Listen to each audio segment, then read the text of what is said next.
You've done it once more. You're face to face with someone you've crossed paths with at least 3 times, 4 even, and their name? Vanished. Not lurking on the edge of your mind, just erased, as if it never got logged in your mental database. The real agony isn't the blank slate though. It's the awkward dance that follows.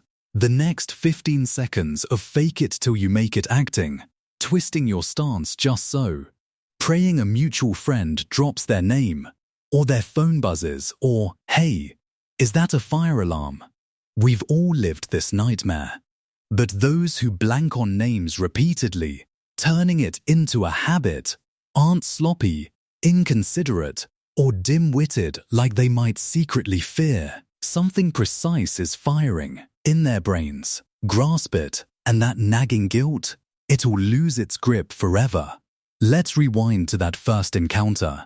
Your brain's a whirlwind, handling a dozen tasks at once, scanning their expression for clues, decoding their voice's vibe, sizing up the social dynamic. Do they vibe with you? Do you with them? All while plotting your next line in this improvised chat.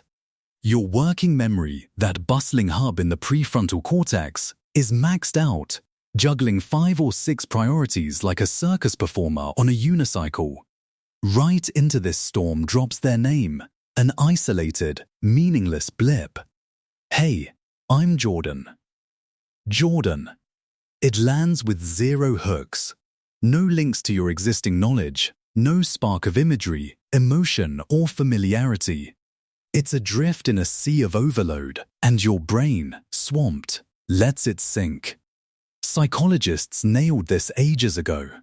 Back in 1987, McQueenie and Ellis ran a clever experiment, birthing what's known as the Baker-Baker paradox.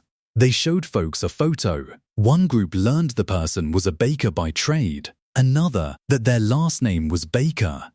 Weeks on, the job details stuck like glue for the first group, while the name evaporated for the second. Same term, worlds apart in recall.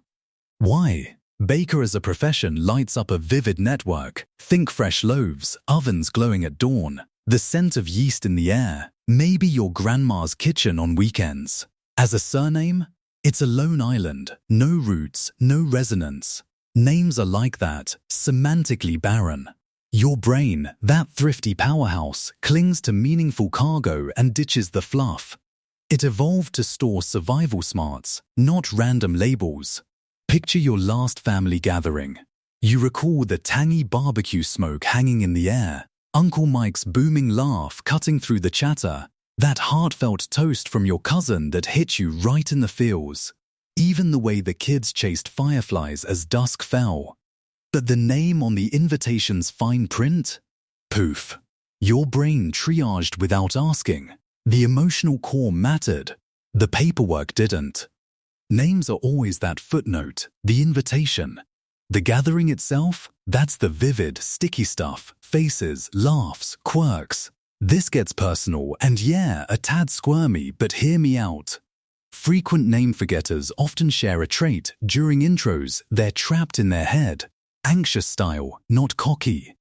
As the other person says, I'm Alex, you're scripting internally, eye contact good. Smile natural, did my voice crack? That name flickers in, then your worry tape rewinds and steamrolls it. Research backs this. It's the next in line effect, spotted in 1973 by Malcolm Brenner.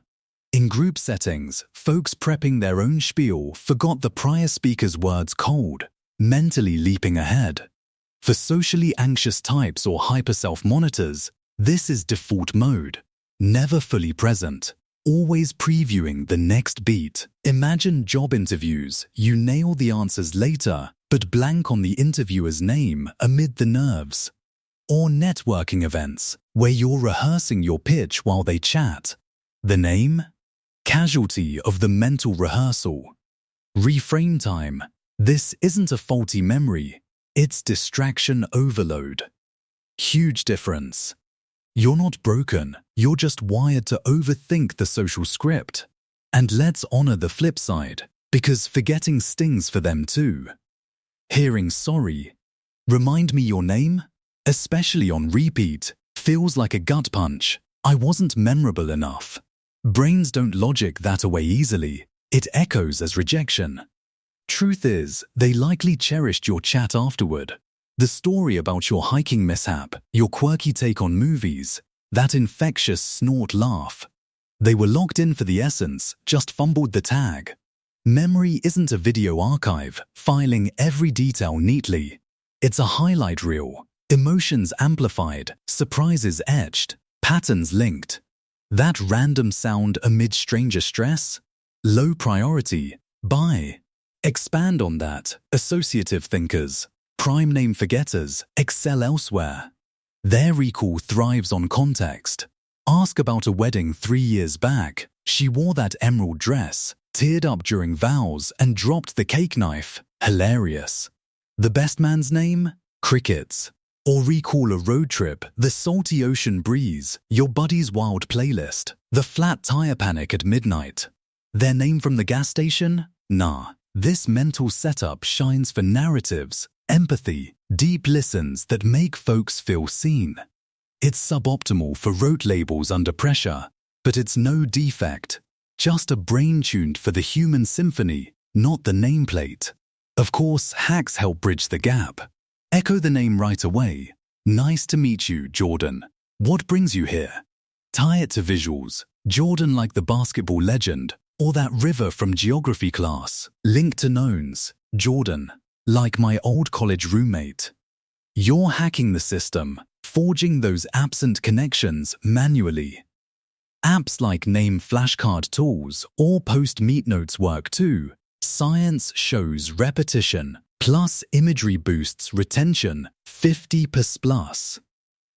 Practice in low-stakes spots, like coffee shop baristas. Over time, it clicks smoother. Ditch the shame loop though, that whisper saying you're aloof, scanning rooms without truly seeing people. It's a lie. Your brain just sorts by depth, hijacked by inner chatter. It skips the superficial sticker for the person's real texture, their passion for indie bands, that vulnerable story they shared, the energy they bring.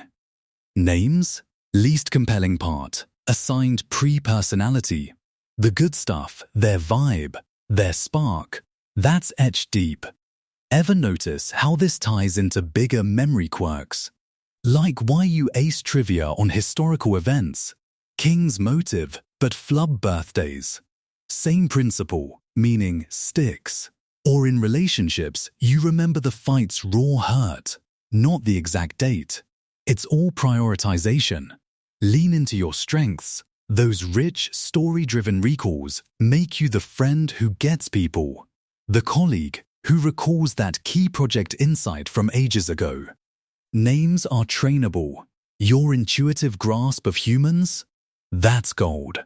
If this resonates, dive deeper with my curated psychology reads on memory, social dynamics, and brain hacks. Full list on my bookshop page, link in description and pinned comment. Hit subscribe, ring the bell. You won't want to miss the next deep dive.